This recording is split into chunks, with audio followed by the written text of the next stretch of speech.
दुष्काळावर उपाययोजना करण्यासाठी आचारसंहिता शिथिल करा, राज्य सरकारची निवडणूक आयोगाला विनंती। मुख्यमंत्री एकनाथ शिंदे संभाजीनगरमध्ये घेणार दुष्काळाचा आढावा। सांगलीत काँग्रेसच्या स्नेहभोजनाला विशाल पाटलांसह विश्वजित कदमांची हजेरी।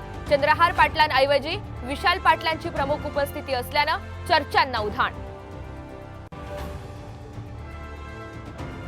गजानन कीर्तिकर यांच्यावर पक्षांतर्गत कारवाईची शक्यता, अमोल कीर्तिकर यांचं समर्थन होणार। साम टीव्हीला सूत्रांची माहिती। उजनी धरणात बुडालेल्या 6 पैकी 5 जणांचे मृतदेह आढळले, एकाचा शोध अजूनही सुरू। विशाल अग्रवालनं मुलाच्या हाती दिली बिघाड असलेली गाडी, चालकाची धक्कादायक कबुली। मुंबईवर पाणी कपातीचं संकट, 7ही धरणांमधला साठा अवघ्या 10%वर।